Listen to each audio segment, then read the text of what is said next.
How's it going, everyone? My name is Sean, and welcome to the latest chapter breakdown for the Gamera Rebirth spin-off manga Code Thyrsos. If you're new to these videos, be sure to go to the Courageour Frights channel page where you can find a playlist of these videos in order. Last time we ended on a bit of a cliffhanger as Lucius and Aldol's kaiju were locked in a life or death struggle, which is exactly where we pick up in chapter 5-1. First off, I just want to preface this chapter by apologizing for a mistake in the translation of the kaiju in the previous installment. I incorrectly called one of the kaiju Boldera.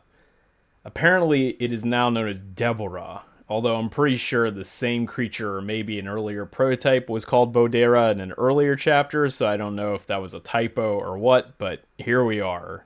Deborah it is. It begins with Sora seemingly gaining the upper hand by pinning Deborah to the ground until Aldol's kaiju breaks free with a tail whip to the face. There's a bit of a back and forth with Sora attempting to bite or even eat Deborah until the latter manages to pry open the former's jaws and impale it through the upper jaw.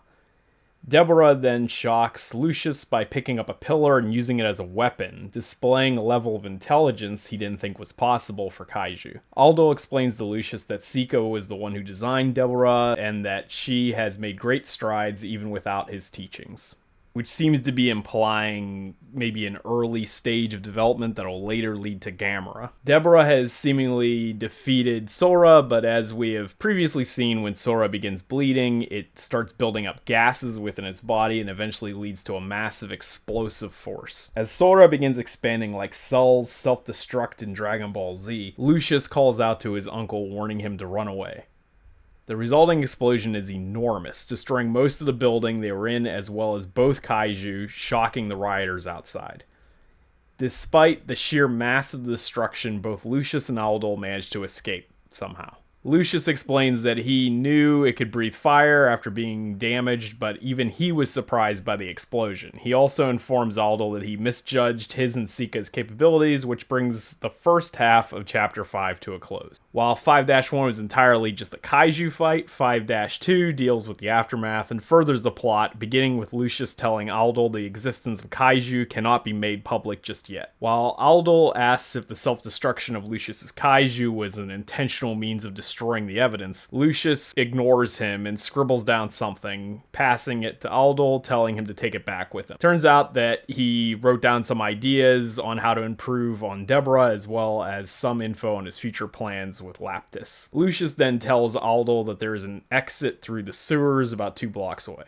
Meanwhile, back at the meat plant, Sika is cutting meat with another girl who frequently breaks her knife, just like Sika used to do at the beginning of the manga. So it appeared that even after all these years, society has figured out a way to create giant fire-breathing monsters, but still can't invent a knife that can cut through meat without shattering. Sika gives her some tips and tells her that she used to do the same thing when Aldo returns from his assignment. He tells her that he met with Lucius and tells her that it seems like he still has more work to do, and gives her the paper that Lucius gave him earlier in the chapter. Meanwhile, back at Laptis, Lucius is reporting to Kikurus about the incident at the biological plant and that despite the situation, information about the existence of the monsters is still hidden from the public. Kikurus tells him how impressed he is with his character and accomplishments thus far.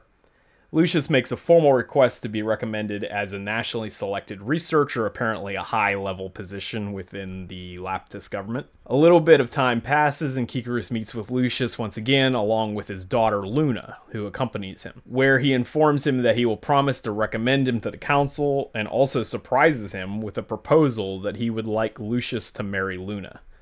Luna tells Lucius that she hates arranged marriages, but if it is with him, it is fine, to which he replies that he couldn't be happier, which is the final panel of the chapter. It seems like Lucius's note to Sika will be put to good use in potentially improving her own kaiju designs. While Lucius got the promotion he was seeking and will now have greater access to Laptis's research and resources, his arranged marriage to Luna will likely make things more complicated, as it was also implied that she will become his assistant, potentially becoming a spy for her father as well. As the political intrigue and plot thickens, we'll have to wait to see when, or indeed if, the story continues, since at the time of this recording there still isn't a release date listed for the next chapter, so hopefully the story will continue, since this would be a pretty lame way to end it. Whenever I find out more, I'll be sure to let you all know.